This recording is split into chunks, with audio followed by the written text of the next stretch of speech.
What's going on, people? It's your boy, the Boxing Lowdown, here for episode number 99 of the Boxing Lowdown podcast, man. Delighted to be joined, as always, by the main man, my father, right here in the building. Laurie from AFTV in the house. What a show we got lined up today. That's all I'm going to say, man. But before we go any further, I've got this contract in front of me. I've been told I've got to sign it by 6. I'm actually a minute late, so let's see if I can hurry. Hang on. It's done, signed. Oh, man. What a circus, man. What a circus. Yeah. Tyson Fury living up to what we always thought. We said this would happen, didn't we? We said it would happen, man. I told people, nah, man, it's definitely going to happen. Laurie, come on, you're hating on Fury. You know, AJ, so if he don't sign it, I said, look, it ain't going to happen, bro. Right from the start, I called it. I said it was a PR exercise. Tyson Fury, you know what I mean, I've done that for leverage and for clout, and it's happened again. We're gonna jump in it, man. First of all, as always, let me just give a shout out to everybody that joins the stream. Once you join, hit the like button, share the video, subscribe to the channel if you guys haven't already. We're gonna cook today, as you guys can see. I could see you, Ian, in the chat. I could see Francisco in the chat. Big up to both of you guys, man. Ian is already cooking on Tyson Fury. We got Francisco in here as well. Good to have you both here, and I'm sure we got a few other guys joining as well. So thank you all in advance, and feel free to drop your comments as we go along. Now, let's just cut out all the BS, man. Let's just jump straight into it. The big news today, Tyson Fury setting a 5 p.m. deadline for the contract to be signed. We've heard numerous back and forths between the two camps. 5 p.m. has now passed and the contract has not been signed, according to Tyson Fury. So according to him, this fight is now off. Like, I haven't seen an official statement from Queensberry yet or Matchroom. I'm sure Coogan is on it in terms of trying to get an interview for IFL. So I'll be keeping my eye on that. But yeah, listen, man, like you said, we called it. But do you know what? Like, let's start from the beginning here with this whole mess, this whole circus. At the time when he first called out AJ Fury, we both came on here and said this looked like a good move for Fury. Do you know what I mean? So what's changed? What's changed from now since then? Because at the time, we both said this was a smart move from Fury. So how has it backfired so badly? Well, I think it started off as a PR move, innit? Let's be honest. I think Tyson Fury had the fight with Manuel Charr pretty much lined up. And I think he clearly didn't really want to do the Usyk fight anytime soon. So but he sat and thought about it, and he thought, I know, if I come out there and call out AJ and make it seem genuine, a lot of people are going to ride with it. And it did get the attention of the whole boxing world, and even beyond that, the sporting world. Lots of people were talking about it, you know what I mean, weren't they? So if you think about it, it was a very smart PR move on behalf of Fury. But realistically, we all doubted that it would happen. One, we were thinking, there's no way AJ is really going to take the fight. He's just come off the back of an Usyk loss, the second one in a row. He's lost 3 of his last 5 fights.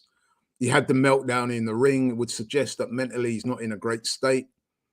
So the chances of him really taking that fight was, let's face it, very minimal. And then, of course, Fury was quite clever with the call out, because he said, you know what, I'll give you 60-40. Again, you know what I mean? It was great PR by Fury, because if you remember when he did the first call out, his body language and the way he delivered that call out was very different from what it is now. And I remember saying to you at the time, Daryl, that I know what will happen if he's being very respectful in saying, yes, 60-40, let's do it for the boxing public, rare. And I said, if AJ doesn't take him up on it, then he will revert back to type, and he'll start calling him dosser, coward, shithouse, and all that. And this is exactly the way it's played out. So I'm not surprised at all. There was a slim chance that it might happen because AJ seemed to entertain the idea. But then even then, with AJ, he's going to, innit? He had to kind of do that, because if he didn't, everyone would have come out for him and said, look, you're a coward, you don't want it. Why don't you want it? The man's giving you 60-40, shows you're not really into boxing, you know what I mean? This and that. So he kind of had to play along with it. up to a point. But I tell you where, Daryl, sorry to go on too long, but I think this is important for me to mention. You know when I knew it was not going to happen? When? All he had to do was listen to Eddie Hearn. Yeah, he was never optimistic. He was never on it. He was never on it. So I reckon even if AJ was minded to do it, you had people like Eddie Hearn and one or two other people around AJ who's probably saying, you know what, bro? You don't need to have this fight right now. The Fury fight is always going to be there for you. Yeah, I mean, let's get you back in the ring against somebody you can beat, get your confidence levels up. We can build on that. It'll be an even bigger fight next year or wherever it is. You don't need him right now. He needs you because he's trying to, he knows that the Manuel Charr fight, everyone's just going to look down their nose at. And so he needs someone to boost him. You know what I mean? So therefore, you know what? At this stage, he probably needs you more than you need him, AJ. Allow it. And that's what he's done. But AJ's also been quite clever because at no point has he ever said, I don't want the fight. But I mean, come on, man. I don't think he was totally serious either, if I'm being honest. Yeah. Shout out to Harvey in the building. I see you, brother. Now, my thoughts on this all is like you, I thought that Fury did come out looking, you know, it was a good PR exercise at the beginning. Do you know what I mean? Like you said, the call out was genuine. But like you also said, when he started reverting to type, do you know what I mean? Because originally the call out was respectful. It looked genuine. Do you know what I mean? So it was like, okay, he's looking like he's really coming to the table as a pro fighter here, you know, respect for each other and try and let's get this done. It was only when he started reverting to his character and his normal type where he was like calling him literally Dossart shithouse. And I've lost count the amount of times I've heard that over the last few days, man. So for me, yeah, this doesn't look good on Fury because we all know what he's really looking to do. Everyone called it, really. There's not much surprise amongst the boxing public in this fight not happening. And a lot of the You'll be surprised though, Darren, you know, because yesterday I was at a football game, AFTV. Well, I mean, the hardcores. Yeah, okay. But there was a lot of them guys there that actually thought it was going to happen. Yeah, I reckon it's going to happen, you know. I reckon it'll happen. I said, no, I don't. Well, even I nearly got caught into it. Even I nearly thought it was going to happen again. I nearly got roped into it.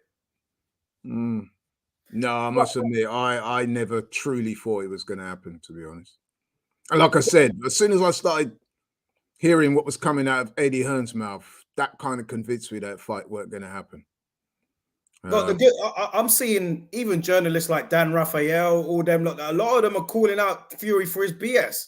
Do you know what I mean? A lot of them are calling out for the even people like Dan Raphael, someone that you've gone in on quite a few times.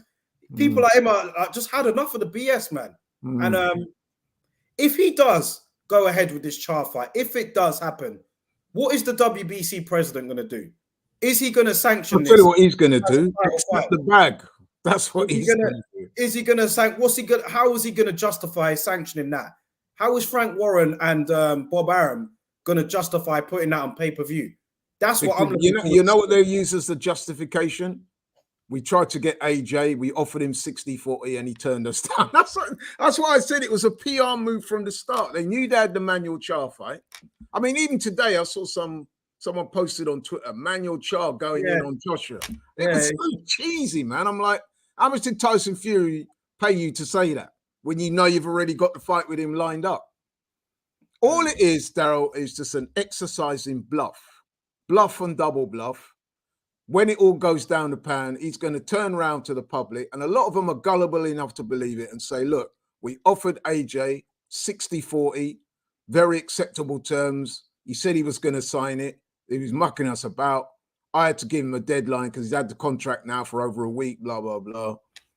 I mean, how do you expect a man to sign a contract if every morning he wakes up, he's seeing you on Twitter calling him shithouse and this and that? You think, who's going to do that? Who's going to do that? No one's going to do that. Do you know what makes it even worse as well? Is that if Fury just kept his mouth shut and just let the two teams crack on, if he really, really wanted this fight, you know, they had a meeting today.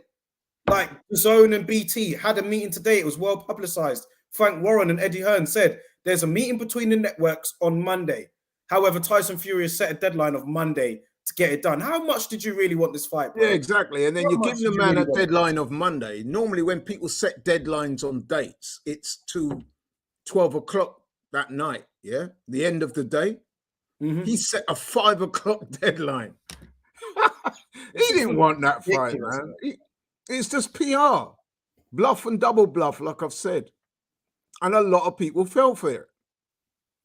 I want to know, if you're a Tyson Fury, listen, if you're like, there's no denying his ability in the ring, but if you're like a hardcore Tyson Fury fan, how do you justify this, man? How do you justify? Listen, if you're a hardcore Fury fan, you would have been down this road before when he chats nonsense and does the complete opposite. The man will literally say one thing now and something complete opposite. He'll do a complete 360, not even an hour later. That is how this man is built. So if you're a Fury fan, you're used to it and you'll just ride along and say, good crack, this and that, rare. Yeah, AJ's a dosser, he's a coward. Those are the kind of fans that Fury attracts. He's got you rattled, Laurie. Yeah, he's got me rattled. Yeah, see, you don't get it. He's just a personality. Harvey says here, he obviously never planned on taking the AJ fight. He wanted a warm-up fight, but needed a way to get away with it. So done all this just to claim that Joshua ducked. Absolutely. Couldn't agree more. That's what I've said. And Harvey's just said it there in a couple of sentences. That's exactly what he did. I called it from the start. I said it was a PR move. I've been proved right. And not that I'm gloating, because it's Fury. So I kind of knew what was going to happen. I did take it semi-seriously at first because I thought, interesting. I did. Yeah, I did. Because I said, like you said, Daryl, the nature of the call out initially was quite respectful. And, you know, he put in the 60-40 there, which made everyone think, oh, you know, AJ, I reckon he should take it. 60-40 sounds very reasonable, given that he's lost his last 2 fights and he's in a bit of a bad place at the moment with his career. That's giving him a chance to get a world title shot that, let's face it, he didn't really deserve. So on the face of it, you think, yeah, but then as the days unfolded and you saw what was going on, you saw Eddie Hearn was less than infused. That was obvious. His whole body language, he pretty much said it, didn't he? Without saying it, that he doesn't want AJ to take the fight. AJ is in a bit of a difficult position because if he comes out and says no, then that's going to be construed that he was ducking. And let's face it, if you're a fighter, the last thing you want to be seen as is someone who doesn't want to take fights and that you're scared of him and stuff like that. So his hand was forced. That's why I said initially it was a clever bit of marketing by Fury, because he knew that that fight weren't going to happen, but he kind of put the ball in AJ's court. Then, as soon as people started talking about it and sort of showing interest and that, Fury started this, you know what I mean? They better sign it soon. And he's a shithouse, he's a dosser, he's a coward, this and that. Those are not the type of words you use if you're trying to get somebody to sign a fight with you, yeah? That is not how you go about. And he would know that. He's not stupid. He's actually, in his own way, quite a clever man. So he would have known that that is not the kind of thing that is going to get AJ to come, AJ to come to the table if you're treating him like that. So the whole thing really was just a facade. Yeah. And now it's folded. I want to see what the response is because, you know, I'm sure it's going to be mixed. People like me and you are going to be on Fury's case and saying, look, here we go again. You know what I mean? And then there'll be a lot of other people, and there will be a lot of them, who will say that Fury's done nothing wrong. He offered him a perfectly respectable deal. AJ didn't want it. He didn't sign it. And he's scared of the Gypsy King. I think that's it. And then Fury will be able to achieve what he was going to do in the first place, was to fight a very discredited Manuel Charr. Or is it Manuel Charr? I don't know what he's. Manuel Charr that hasn't fought more than once in the last couple. He's fought once or twice in the last 2 years. Before that, he was inactive for 4 or 5 years. This is a guy. It shouldn't be allowed. So in other words, what you're saying should not be fighting Manuel Charr. It's just not. It's not excusable. No matter what, even if AJ didn't take the fight or whatever, there are plenty of other guys you could. Where have we seen this before, Daryl? Where have we seen this before? You know where? Canelo with Abner Yildirim. It's the same kind of thing, isn't it? You dig out a guy that has got absolutely no deserving status at all, give him a title shot, and there'll be people out there that will roll with it. They won't question it. Yeah, this is boxing 101. This is bad. This is bad, and this is Manuel Charr This is his boxing record. I mean, this is what his record looks like right now. So Manuel Charr last fought in May, 28th of May, against Nikola Milacic. He hasn't even got a Wikipedia page, so that tells me everything I need to know. Got Christopher Lovejoy in there. Oh, Christopher Lovejoy, eh? And then before that, I was 15th of May, 2021. So he's fought in May over the last 2 years. Then before that, you're going back 4 years since his last fight against Alexander. Tell you what, I've got a suggestion, and he wouldn't even have to give him 60-40. Let's say 70-30. You fight Joe Joyce on December the 3rd. How about that? Let's see if he takes that one. He's not going to take it. His mind, like you said, his mind was made up. He already knew what he was going to do. Like Harvey's saying here, he never actually planned on taking the AJ fight. It was literally just a fight with Charr, a warm-up, and then he hopefully on to Usyk next year. If he really does take the Usyk fight in March, will you give him a pass for this?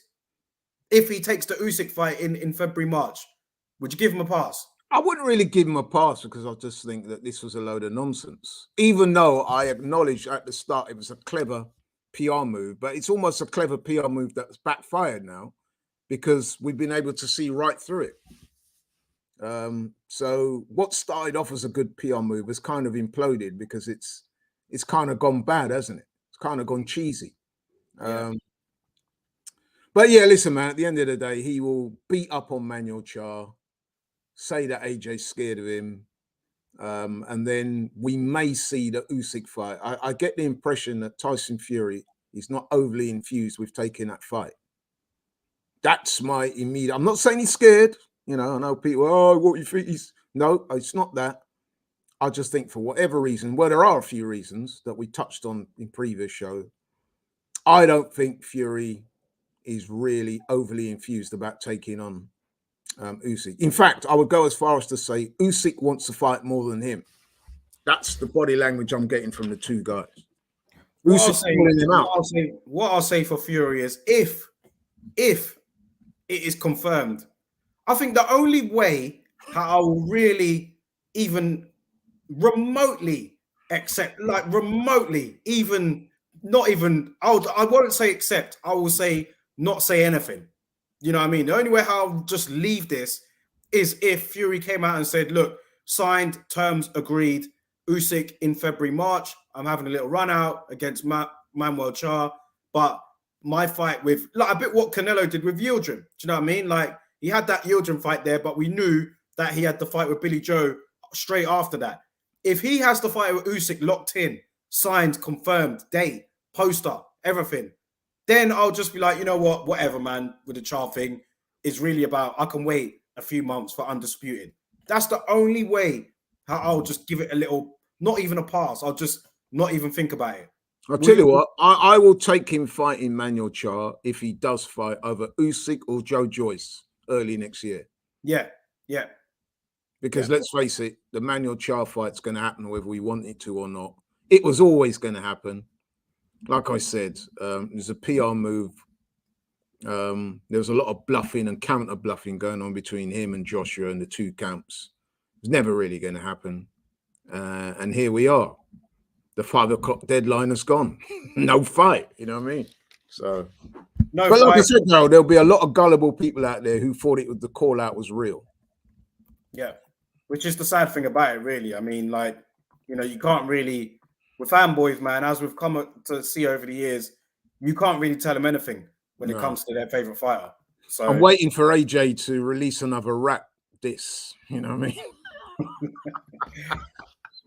If I'm 258, I would release a statement. If I'm 258, I would just say, look, a professional statement. Just say, look, we had a meeting the networks had a meeting today. It was our intentions to make the fight happen.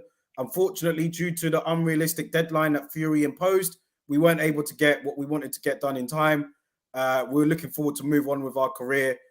Good luck to Fury. If they did something like that, you know, that would just cover them nicely, I reckon, as well. I'm sure a statement very similar to what you've expressed there is coming, and then they'll move on to their respective careers. You know what I mean? Like I said, it'll be interesting. The Manuel Charr fight, I'm pretty sure is signed. It's not quite delivered yet, but I'm sure You know what I mean? That's going to happen. And like I said, I guess we'll have to put up with it. It's a rubbish fight, absolutely nonsense fight against a guy that is not in any way near deserving of a world title shot. But then, like I said, he is to the heavyweight division what Abner Yildirim was to the super middleweight division when Canelo pulled that stunt with him.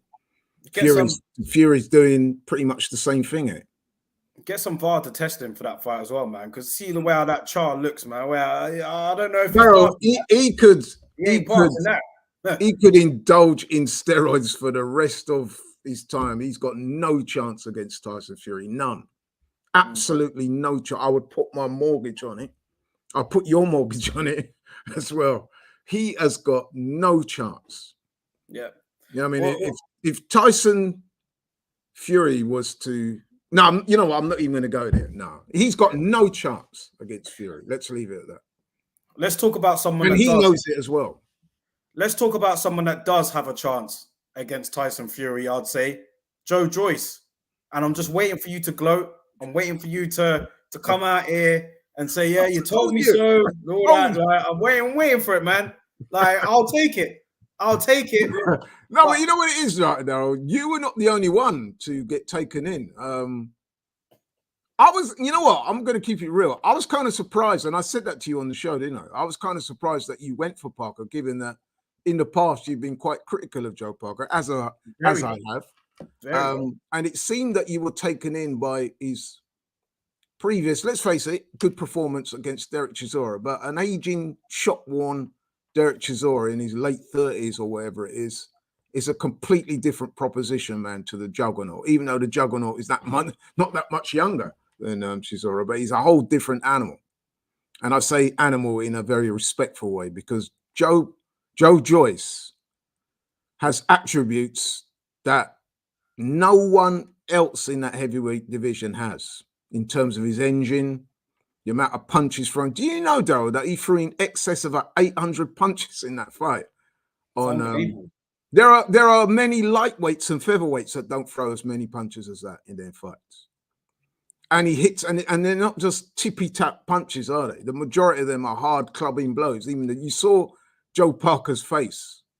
He looked like he'd been run over by a pack of elephants, man. You know, he was totally beaten up and knocked out. And something I predicted, by the way, I said he would be the first man to stop Joe Parker, and I was proved right. So I got it right on both ways there. Although I did say that it might be a very wide points decision. But going back to that fight, which I didn't pay for, by the way, going back to that fight, the one thing that did surprise me was the commentary. I was listening to Richie Woodall and whoever was co-commentating with him, and they said that after 4 or 5 rounds, they were saying that the fight was even. I'm like, what?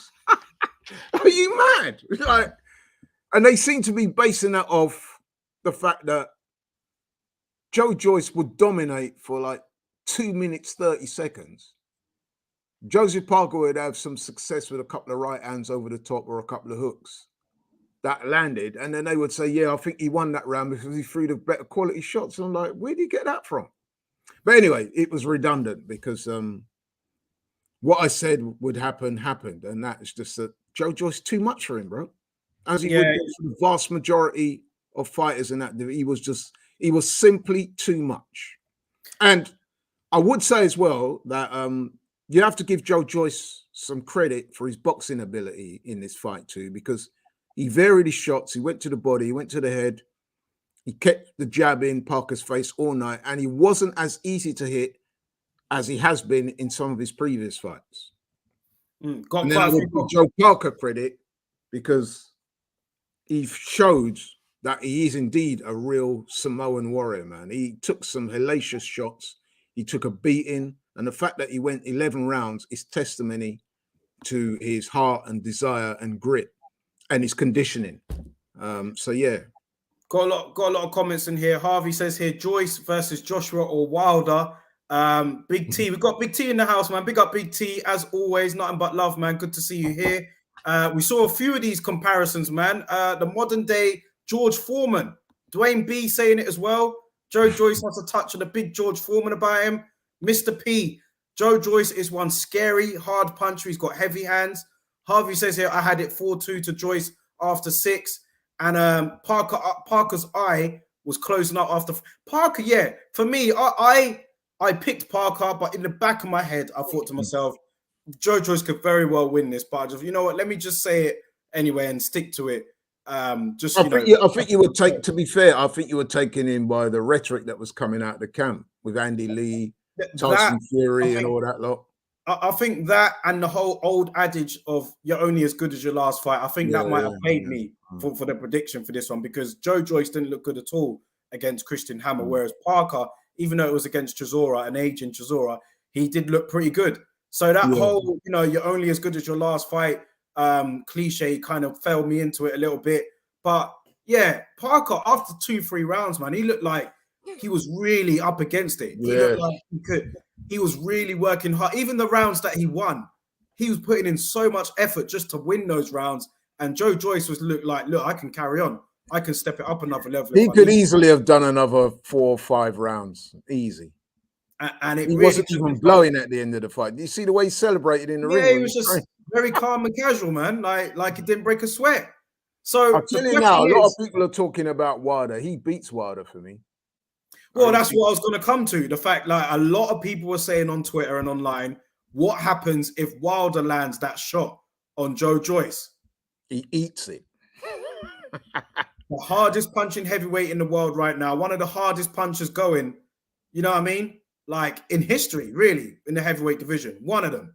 Like, yeah, that's true, but it wasn't enough. Joyce just eats it and carries on. It's not as cut as dry. It's not as simple as that for me, man. It can't be. No, you know, I'm being a bit facetious. Listen, there is a possibility that Wilder could knock him out, yeah? There is a very real possibility because Wilder has devastating power in that right hand. However, I just think if Joyce is still on his feet after 4 or 5 rounds, it's one-way traffic, man.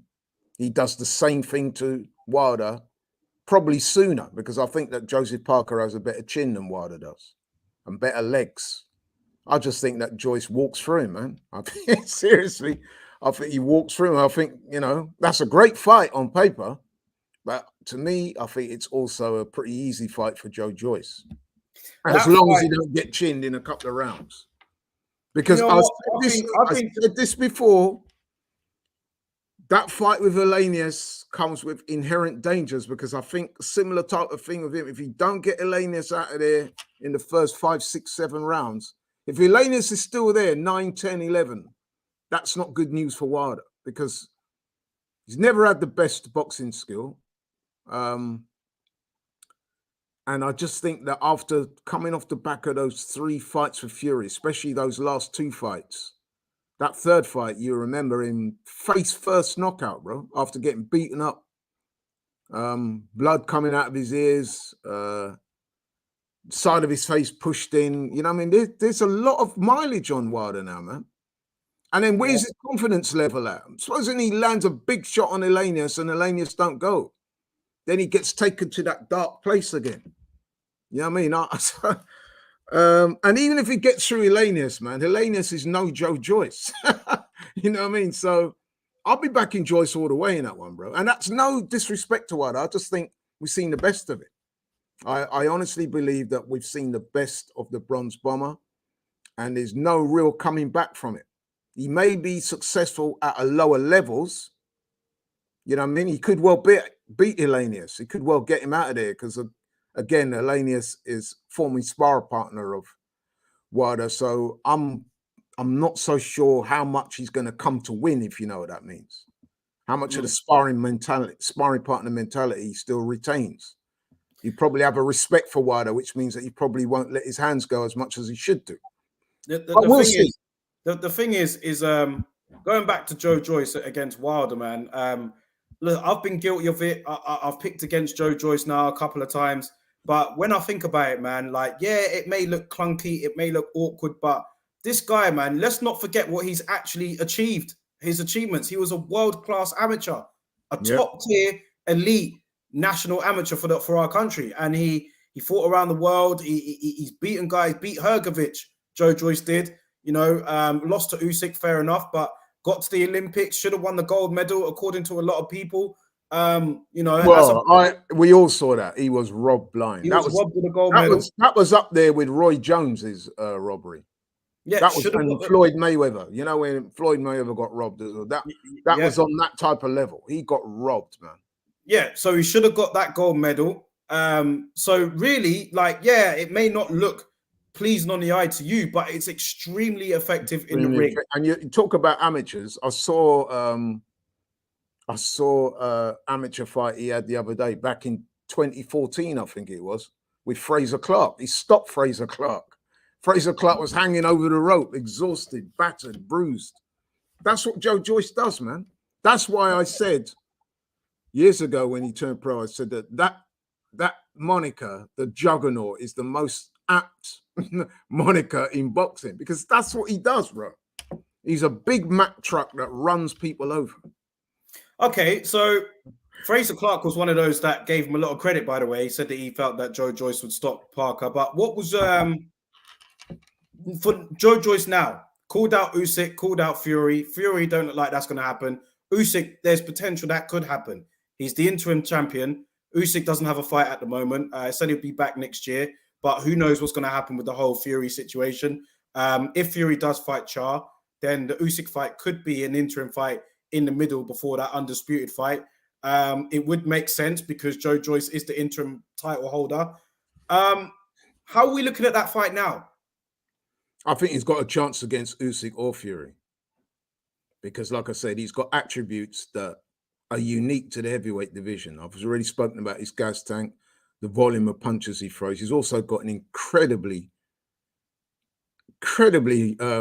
resilient chin. I mean, this guy, even on Saturday, Joseph Parker landed his best shots, and this guy did not even blink. He just came forward, man.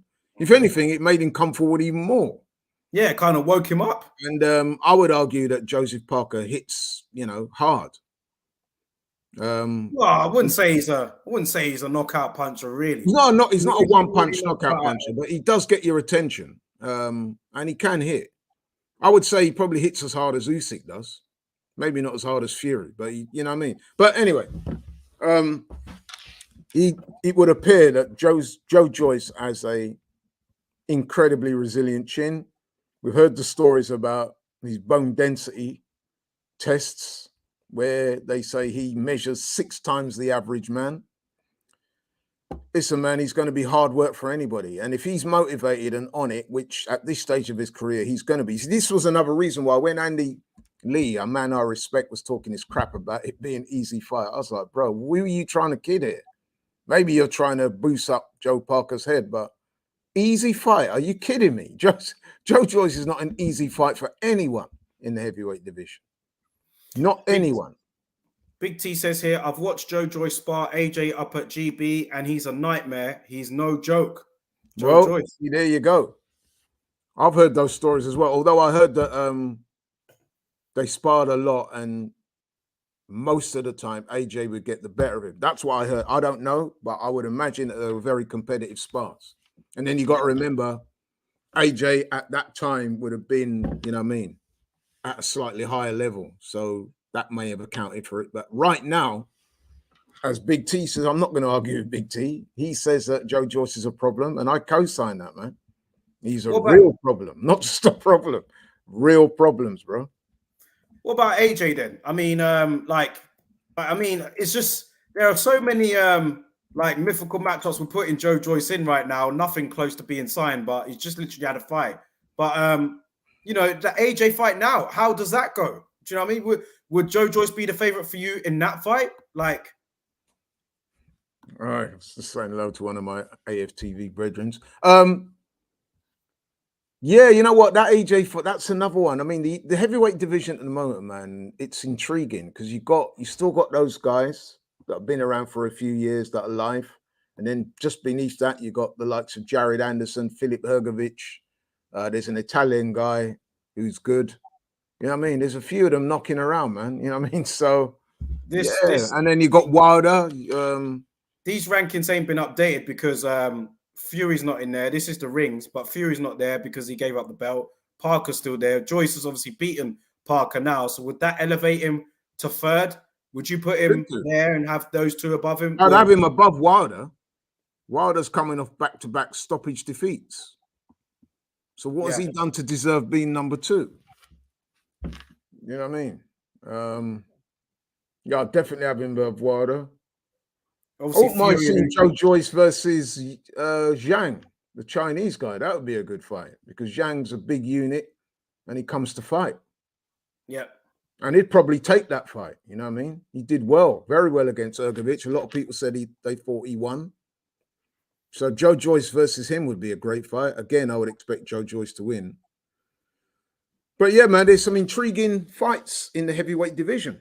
And we all know that if you have a good heavyweight division, it's actually good for boxing. So, yeah, man. What about Joe Parker? Because he's not going to retire. I think the logical fight, the one that makes sense for him now, would be to rematch Dillian Whyte. Everybody wants to fight. It makes sense. Have you noticed that these days...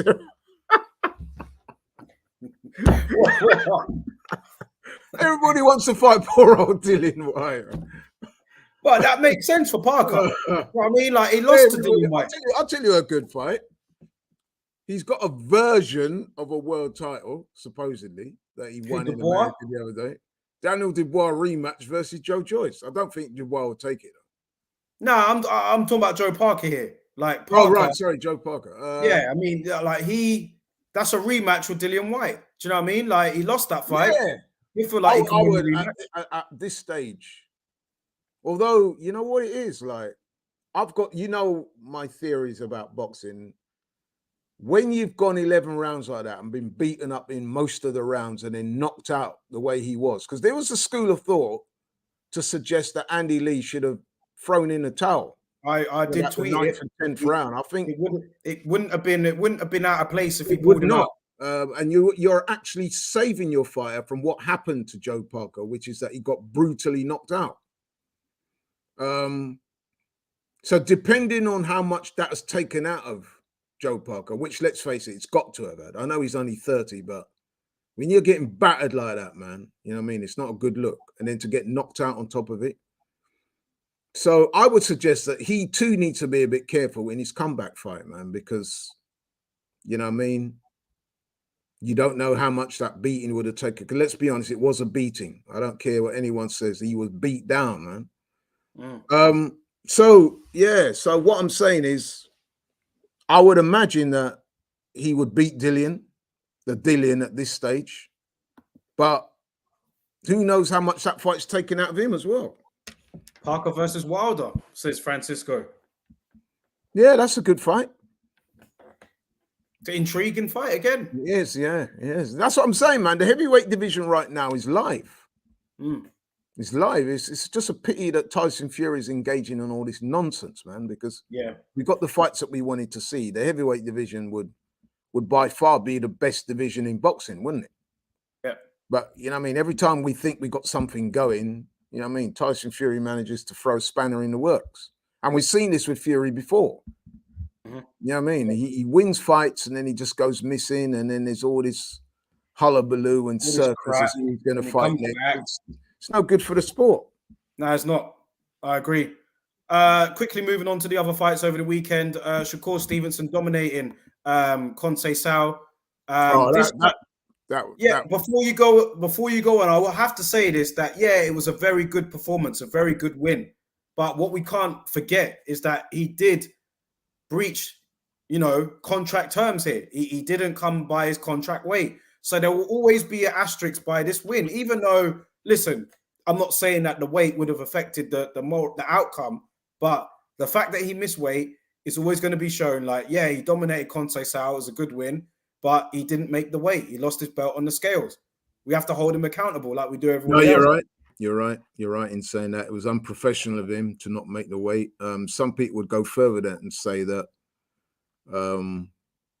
he was cheating in a way, that he didn't even try to make the weight, given that his opponent made the weight. So you can argue that. He forfeited a significant amount of money, which went to Conceição. I feel a bit sorry for Conceição. He keeps finding himself in these situations, doesn't he, that are not really right. Controversial situations, yeah. But in terms of the performance, I mean, I had said to you last week on the show, I said that I felt that Conceicao was a potentially difficult opponent for Shakur Stevenson, that he would probably lose some rounds. I actually said that. Well, he may have lost round, maybe 2. But in terms of his dominance, man, he was totally dominant in that fight to a degree where he kind of surprised me. I mean, he came out and he pushed Conceicao back from the first bell, had him on the back foot. That surprised me. He looked physically the stronger. You can argue that the weight difference might have been instrumental in that, but just physically he looked bigger, he looked stronger, he was hitting harder in there. He's pushing Conceicao back. He hurt him, he dropped him. You know what I mean? I was very impressed by that performance, man. I was very impressed. I did not expect him to win as clearly and as dominant as that. And like I said, man, this guy, he's one of my favorite fighters right now, man. He is. And you know, you are right to raise the thing about the weight. That was very disappointing. Like I said, it was unprofessional. Some people, like I say, will go further and question why he didn't try to make the weight. He said he was totally dried up and he was worried about his health. He's not the first one to have done this, by the way. He's not. He's not. But let's look at, you know, what factors could come into play here. Do you know what I mean? Before you took up this fight, you were certain that you would have been able to make 130. So is it your living arrangements outside of the ring that's contributed to this? Do you know what I mean? We've seen him get in trouble. We don't know, because if you remember in the Valdez fight, he struggled to make the ring before. So, you know, will that have an effect? Like, do we need to look at that as a potential? I'm not so sure, because the word on the street is he struggled to make the weight against Valdez. You see, he's what, 24-5 now? He's a growing man, and he's just growing out of the weight. It's as simple as that. He's pretty big for the weight, 130, and he looks like he's growing out the weight. He's more suited to 135. He's announced that he's going to be moving up.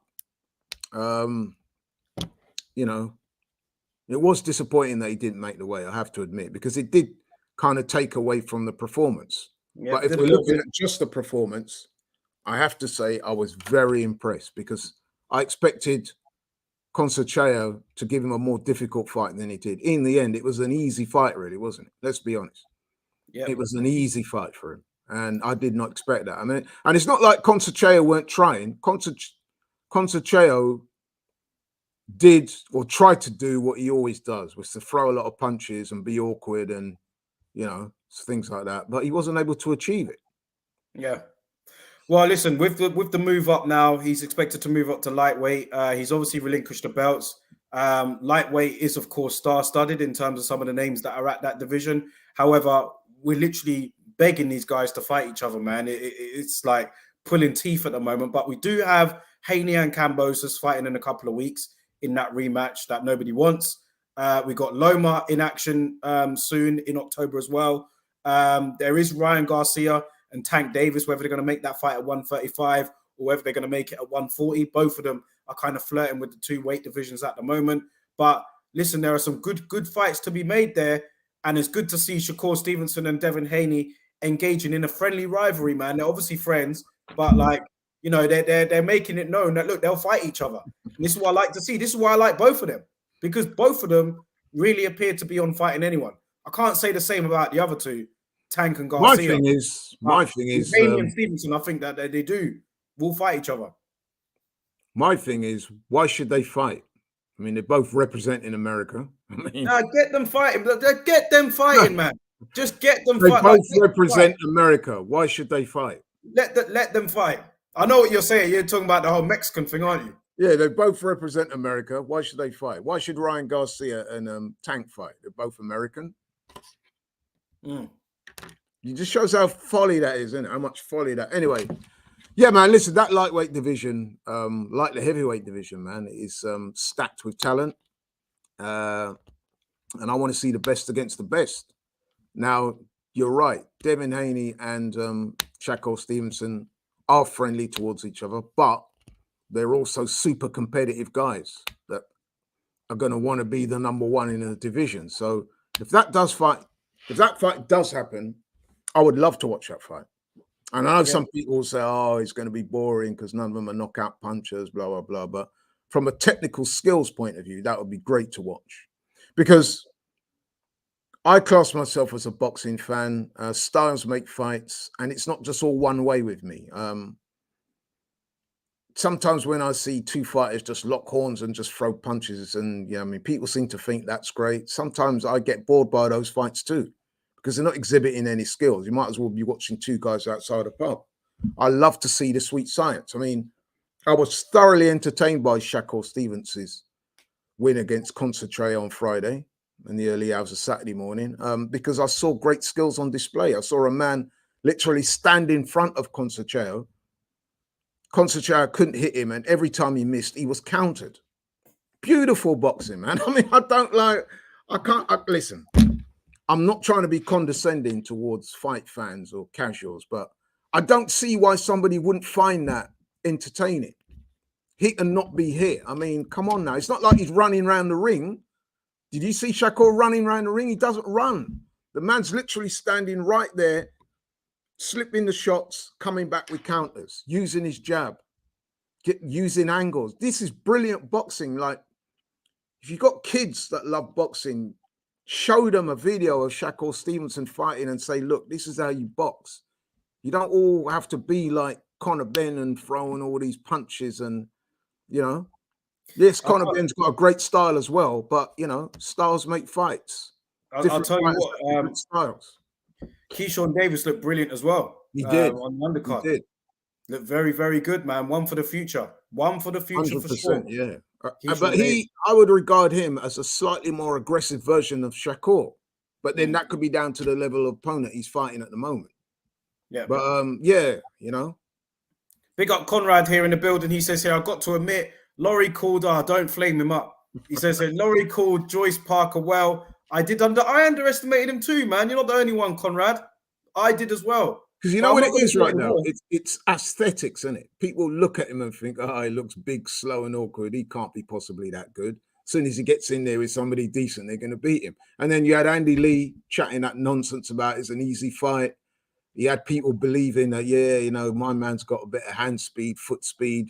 All he's got to do is hit him at angles. And I was thinking, yeah, you think it's as easy as that? He had him backing up to the ropes in the first round. And from what I've seen that, I thought, yeah, you're done, bro. You're done. Because, you know what I mean? You can't be backing off like that for the whole fight and beat a guy like Joe Joyce. Did you catch the Hughes Galahad fight? Because I have to admit, I didn't catch it, but I heard a lot of noise about that decision. Some said it was controversial. Well, a few people said it was controversial. Others said that it wasn't that controversial. Did you see it? And what was your thoughts on that? I did see the whole fight. While I was waiting to watch the Joe Joyce versus Joe Parker, I was watching it on DAZN. And for the first 3, 4, 5 rounds, I think it could be argued with conviction that Kid Galahad was doing the better work. He's thrown a lot of jabs, not all of them really hard shots, but you had him on the end of the jab and he was doing well. I did see, though, a shift in patterns after round 6. Like I said, my main attention was focused on the Joe Joyce, Joe Parker fight. But I did see Maxi Hughes having some success. And also, I saw when they announced the decision, and I saw that Kid Galahad was very upset. He stormed out the ring. He didn't give any immediate post-fight interviews. But the people that I spoke to that did watch the fight, they said that they had no problem with the decision. Although it was a close fight, they felt that Maxi Hughes dominated the second half of the fight, landed the better shots, and deserved the win. So okay, it is what it is. That's what Kid Galahad likes to say, innit? It is what it is. It is what it is. There's not going to be a lot of, I'll be honest here, there's not going to be a lot of people that are going to cry for Kid Galahad, man. Nah, I wasn't. I just have to be honest. He's lucky to be in the sport. He's a convicted drugs cheat that showed absolutely no contrition about that. And his stock answer for anything to do with that was always, it is what it is. I'll serve him about it. It is what he showed no, you know what I mean? And that kind of always put me off him, to be honest.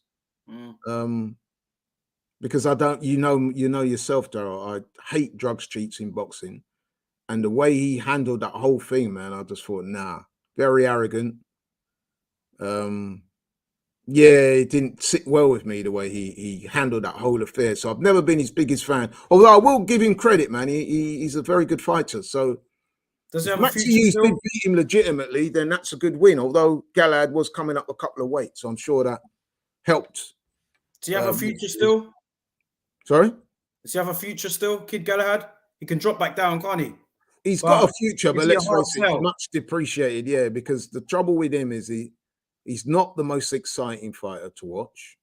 He doesn't have what I would call a great out the ring personality, and he's coming off back to back defeats against two guys who, let's face it, he was favored to win against. He was heavily favored against Kiko Martinez, got badly knocked out, said he was weight drained, gave those excuses, stepped up in weight, and was beaten by Maxi Hughes. Again, a guy that most people, I would have thought, he would have been expected to beat Maxi Hughes, and he didn't. So his career now is in a real rocky place, isn't it? Let's be honest. Like I said, he's not the greatest sell, and he's awkward, doesn't sell fights, doesn't sell tickets. You know what I mean? You might struggle, man. You know what I mean? So Yeah, we'll see. I'm sure he's not going to retire. He didn't look shot or anything like that to me. He just didn't have a good night. And boxing's all he knows as well. He even said, man, like it's always got to the point, a bit like Daniel Dubois, innit? Like them two, the way are they? It's like they just got no life at all outside of boxing, man. That's literally all they know. I know a lot of boxers are like that, but with them two in particular, it's like literally that is literally all they've got. You're right, because both of those guys have said on the record that that's all they've got in their lives. I think they've both said as well that they don't even have girlfriends. They're not interested. I've heard Kid Galahad say that before in interviews, that he doesn't have a partner. He may well do now. That interview I saw was a little while back. But I've heard Daniel Dubois said he's got no interest in, girlfriends or anything like that. He's just totally focused on boxing, which... Is that healthy to you? I mean, I know you've got to be, in a sport like boxing, you do need to be fully locked in. I get it. But when it's like that, is that a bit too much, or is it like... I think it can be too much, yeah. Because you do need to clear your head as well, man. You do need to, you know... And there's nothing wrong with having some other hobbies that you can pursue outside the sport to actually keep you fresher, rather than just locking in 100 absolute tunnel focus on boxing. But, you know, listen, fighters are different animals, man. And they've got different outlooks and the way they go about things. I don't know if Big T's still in here, but I'd be interested to hear what he thinks about that, you know, with Ben Whittaker. Do you know what I mean? Like Ben Whittaker looks like a guy that's very driven, very focused, but he looks like he enjoys life. When I say enjoys life, you know, I'm not saying about going out partying. I think he enjoys being him, if you know what I mean.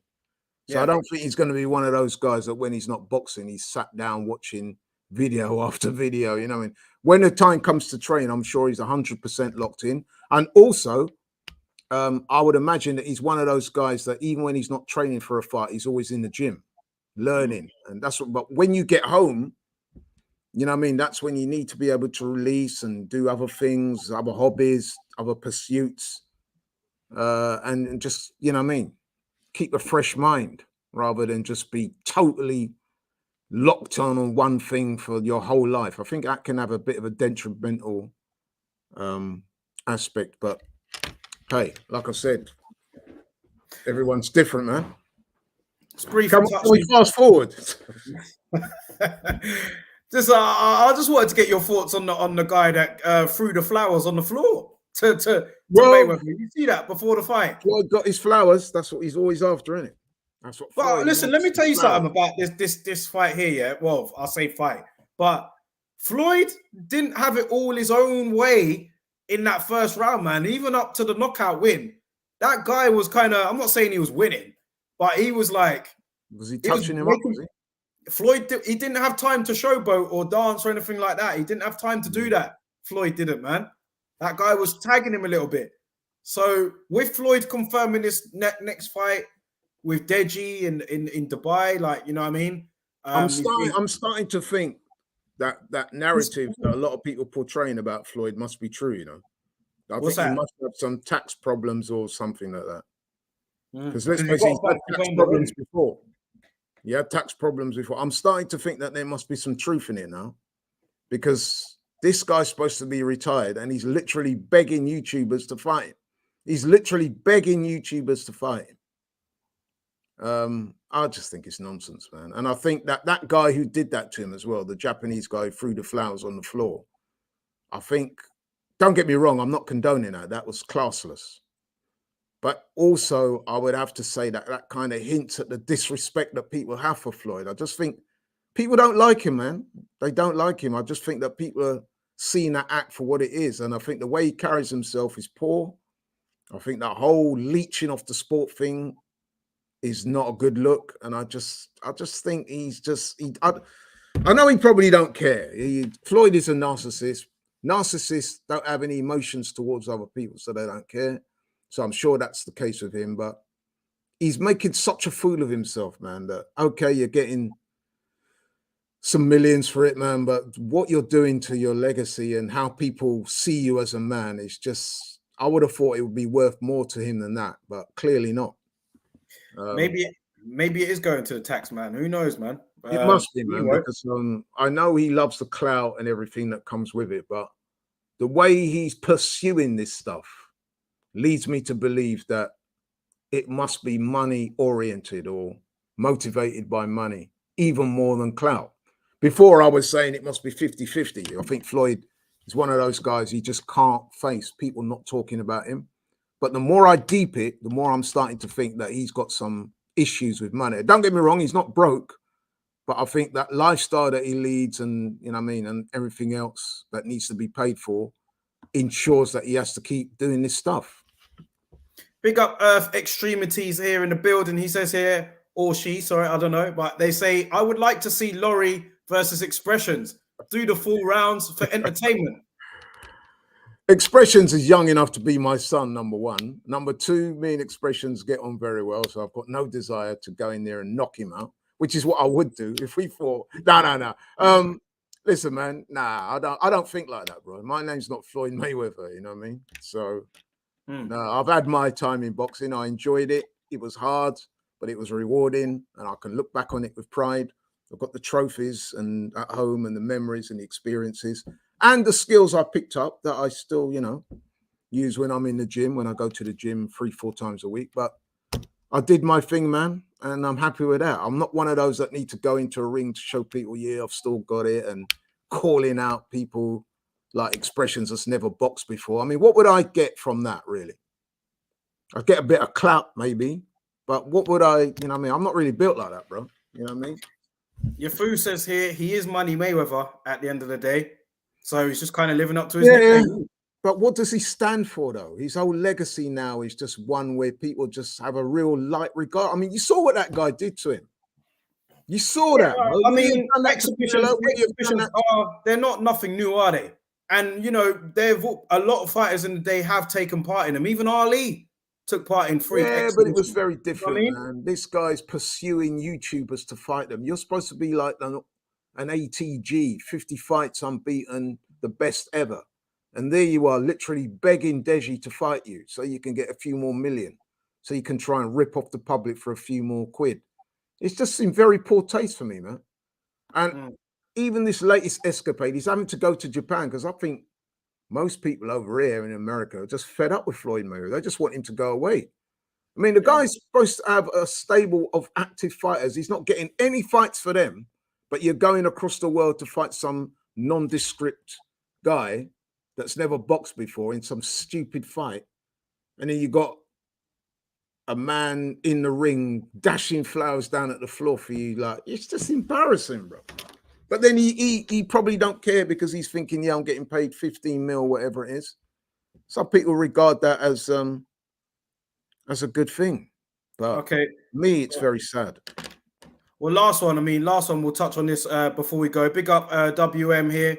And big up to Earth Extremities. Sorry, I can't go through all these questions here. Last one here, Boatsy Smith. Is that something that could happen in the future? Obviously, I didn't really get to talk to you about it last week, but what we did know is that he will no longer be fighting, what's the guy's name? John Pascal, despite winning. John Pascal. despite Lou DiBella winning the purse bids, Eddie Hearn has now flirted the idea of Buatsi against Smith. I guess it makes sense. It's an in-house fight. But will it happen? Should it happen? And how does it go if it does happen? Will it happen? I hope so. Should it happen? Yes. If the fight happens, to me, that's a 50-50 fight, bro. Because I think Buatsi might be a slight favourite, given he's a career light heavyweight, but Smith is very big for the weight, even as a light heavyweight. He's got some impressive form going into this fight. His last couple of fights, man, have been highlight real knockouts. I would lean towards Buatsi, but it's a close one, man. I don't know, you know. Yeah, it's one of them. I'd love to see it. I mean, Smith he's looking the part at the moment. He is. He's a former world champ. You know what I mean? World champ. He's got a new trainer in Buddy McGirt, and they seem to have connected very well. Whereas Buatsi seems caught in between stars for me. That's a tough fight for Buatsi, man. It is. For me, that's a tough fight for Buatsi. He'd have to negotiate the height and reach difference to get inside. Now, don't get me wrong, Buatsi is very good at that, actually. That's his game, because he's quite an aggressive, come-forward guy. I think he can be outboxed at times, though. We've seen that in the past. But the thing with Smith, man, is that he's got a good jab. He's got good fundamentals, and he's got a big right hand. So that's going to make him incredibly dangerous. Buatsi seems to have a good chin. But what I would say about Buatsi, he is pretty hittable. Smith can hit very hard, man. He can. But then I've seen Smith have nights where he's not looked great. When he fought that Swedish guy, he didn't look great against him. The Canelo fight, he just didn't show up in that fight. I think even he would have to admit that. And then there was the fight against John Ryder, where I thought he lost that fight, bro. That's what I mean. So, but he's on a good run of form. And as you said earlier in the show, Daryl, you're only as good as your last fight. So if that is the case, then Smith would come into this fight as a guy that has a real good chance. Like I said, I lean towards Buatsi, but it wouldn't be beyond the realms of possibility for Smith to get a win. Where's Anthony Yarde right now? Kind of, you know what I mean? Like, what's going on there? I mean, the whole Beterbiev thing, that's not happening because Beterbiev suffered an injury, right? Yeah. But I haven't heard anything on the horizon for Yarde in terms of, and it's been a whole year since he was last in the ring, wasn't it? When was the last time he was in the ring? Yeah, I mean, the last time he was in the ring, wasn't it? His last fight of note was against what's the guy's name from Manchester? Yeah, Lyndon Arthur. Lyndon Arthur, yeah. So yeah, he needs to be kept busy, man. I think he's going to wait, though, isn't it? It would appear that he's going to wait for Beterbiev to get over his injury. Not sure if that's a good strategy, man. Yeah, December last year, says Daniel Chambers. That was when he last. Did he be catching Beterbiev at a good time? Is Beterbiev coming off a shoulder injury? I think it's a shoulder injury. Yarde's coming in cold, man. He ain't fought, really. I mean, a whole year not fighting, man. Like, I don't know. Daniel Chambers also says he didn't do many rounds, did he? He didn't do many rounds. 5 or 6? Yeah. That was over before halfway. Very impressive performance, by the way. But yeah, but the inactivity concerns me a little bit. Yeah, you know what I mean? Like, you're right. Although one thing I do know about Anthony Yarde, he's always in the gym. He's a gym rat, so that will help in that regard. It's not like he's away from the ring, blowing up in weight like some fighters do. He's very disciplined, a very hard trainer, and I can attest to that because I've actually been in the gym a couple of times and seen him work out. So, Daniel Chambers says here, unpopular opinion, Haney beat. That's not even an unpopular opinion. No, I think that's. I think that's probably what I'd pick right now. Maybe some of the press, your Dan Raphaels and people like that, they are well-known Loma fanboys, so they probably would. But to me, I think Devin Haney, yeah, I would fancy him strongly to beat Lomachenko, to be honest. Dwayne B says here, Buatsi weight bullies Smith, in my opinion. You reckon, Dwayne? You reckon he weight bullies? Smith looks big for that weight. I hear what he's saying about that. Buatsi does look very strong at light heavyweight. And he is a come-forward type of guy. So he probably would have Smith on the back foot, to be honest. And Smith... That other guy, If John Ryder can back him up like that, then I'm sure Buatsi can. Yeah. And like I said, even when he fought the Swedish guy, I forget the Swedish guy's name. The Swedish guy had a bit of a physical approach to him that you could see that Smith found a little bit uncomfortable. So maybe he has trouble with those type of physical, strong guys who push him back. The George Groves fight, George didn't really show up that night, man. He looked a little bit intimidated in there. And he was summarily dismissed. The latest two guys were caught by big shots. I mean, the last guy was having success against the French guy, wasn't he? He was having some decent success. Very entertaining fight. Yeah. So, and I'd say Buatsi was better than that French guy. So, yeah, I'd lean towards Buatsi, but it wouldn't be a walk in the park for him. No way. Yeah. Well, let's see what happens there. Nothing confirmed yet, of course. Just our thoughts on it, but it will be interesting to see what direction it does go in. I'll tell you what, I'd much rather see no longer fighting Pascal. I'd much rather see Buatsi versus Smith than I would with Buatsi versus Pascal for a number of reasons, not least because Pascal, to my opinion, should not even be in boxing. It's a drugs cheat. Should kick him out. And if he is going to stay in the sport, he doesn't deserve to be getting high-profile, big payday fights like this. Yeah. Daniel Chambers says here, it's a shame that Shakur Stevenson couldn't make 130 anymore. I would have loved to have seen him against Joe Cordina for unification. They were talking about that, them two. It would have been great to get Shakur over here if he would have came. Yeah, with respect to Joe Cordina, who I do rate, I'm sorry, he's not on the level of Shakur, man. I mean, I think people looking at that last fight with the highlight reel knockout, and don't get me wrong, it was a very impressive win, but you've only got to look before that fight, Cordina's last fight before the world title shot. You could see that he struggled at times against a guy that wasn't that good. And I just think that Shakur Stevenson is just on another level to these guys, bro. Listen, Cordina would have a puncher's chance, especially after the way he landed that big right hand. But skills level, and this is no respect to Cordina, who's a very skilled guy himself, but nah. Maybe Archie Sharp might do. Hey, is he still calling out Shakur Stevenson? Archie Sharp. I don't know, man. That guy, he's having a laugh here. So, you know what? I know what he's doing, bro. I know what he's doing. We're living in a day and age where fighters do this type of stuff. They latch onto a guy and they start clout chasing. And that is what Archie Sharp is doing with Shakur Stevenson, because I'm pretty sure deep down he knows he's nowhere near the level of a Shakur Stevenson. And again, I'm trying not to be disrespectful to Archie Sharp, who is a good boxer. But like anything in life, there's levels, bro. And Shakur Stevenson is levels above Archie Sharp. Francisco says here, a couple of years ago, I would have picked Loma over Haney, but Loma ducked him. Haney has got better in that time, as we knew he would. Haney on points. I've got Haney on points as well. Yeah, I've got Haney on points. Haley's bigger guy, probably stronger. Maybe they might not hit us harder, but his athleticism is on a different level now. Loma's clearly in the twilight years. He's had quite a few injuries, shoulder operation he had recently. He has looked good, to be fair, since he's come back. But I think Haney would be too much for him. Yeah. It would be competitive, though, because Loma is that good that no one's going to have an easy night with Loma. No, not at all. No, but I do think that over a 12-round distance, and it would be a 12-round fight, I just think that Devin Haney would have a bit too much for him. Yeah. Shakur Stevenson as well. I think Shakur probably beats him